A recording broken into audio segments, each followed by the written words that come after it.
Why pay $155 for this one when you can get this one for just $26?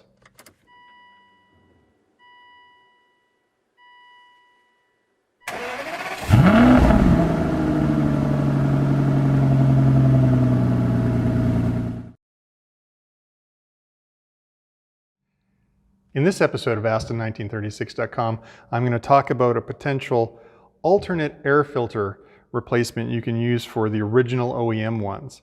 So our cars have two air filters, one in each air box up at the front of the cars. You're recommended to change them every 2 years. So this is a maintenance item that most of us will undertake. I've got videos that I'll link to up here that'll show you how you can actually change your air box. But I'm here doing my 2-year service, and I thought, well, are there any alternatives now so I don't have to go out and buy potentially the expensive Aston Martin one?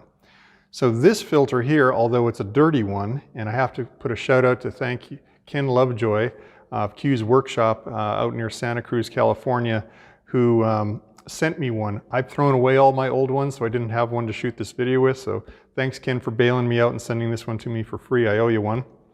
So this is an official Aston Martin OEM. There's the wings on it. Air filter, it's the same in the Vantage, the DBS, the Vanquish, the DB9, the Rapide. This is sort of their universal, fits into all the different Gaydon era car air boxes.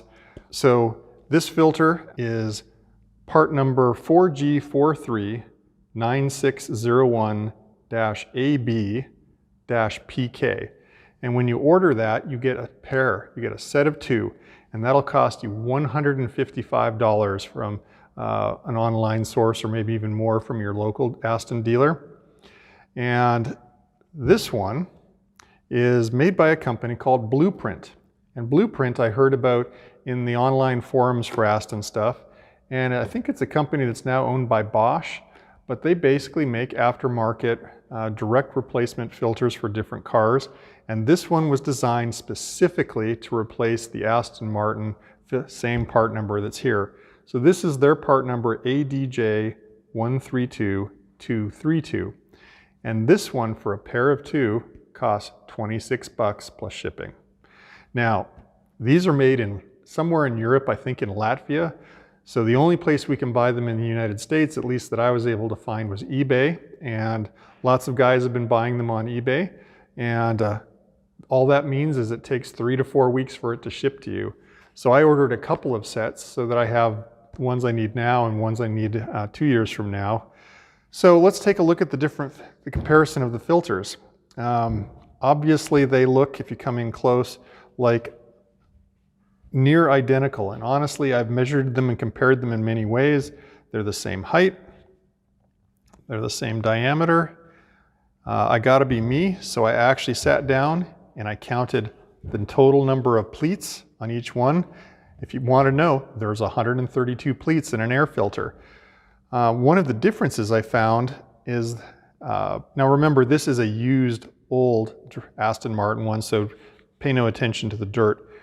But where their pleated folds meet up here, they've actually just got a glued joint, whereas I think it's a little nicer where they have a crimped pleat on the Blueprint one, so that's pretty cool.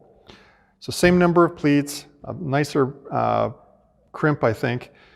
And then there was another difference that I noted, was that the spacing of the pleats was very irregular, at least on this particular Aston Martin filter. You notice we've got a pretty big gap here, and then if we rotate around here, we have a much nicer organized series of gaps. But you know, this variation, these are all fat, these are all kind of squashed together. If we take a look over on the Blueprint filter, it's very even. I found that they were almost exact the whole way around. And one of the things I think we can credit that for is there's actually little bumps on the filter fabric that acts as spacers when they go together in their mold. So that worked out pretty well. So one other thing that is worth noting is I measured the opening. Obviously that's important because here we have, of course I have a prop. This is the air box. This is actually mounted up in your fender, and that's what the filter actually slips on by a friction fit onto this horn. Well, It's probably because this filter is used. I found that this was about 1 millimeter larger diameter than this one. So if I were to go ahead and slip this on right now, this would slip on fairly easy because it's been on a car already. This one was pretty snug. That 1 millimeter of difference, I had to really kind of wiggle it pretty hard to fit it in there. And so if you're under the car fitting this, you'll probably be a two-hander. My tip is use a little white lithium grease and lubricate the lip, and maybe lubricate the lip of the horn. And when I did that, it just pushed up into place.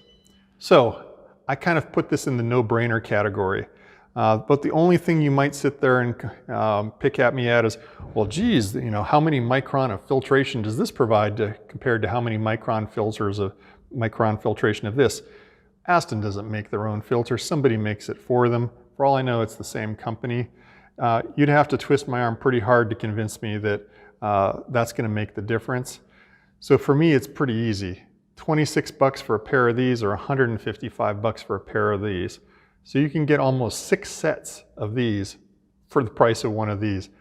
I'm going to go ahead and fit these to my car, and in 2 years I'll let you know what they look like when I'm done. So hopefully you enjoyed this video. Maybe gives you an option for saving a few bucks during your 2-year service. Down here you're going to find my companion blog article that'll have links to where you can buy the products and the part numbers again. Up here you'll certainly find a link to how to change your air filters on your Aston Martin.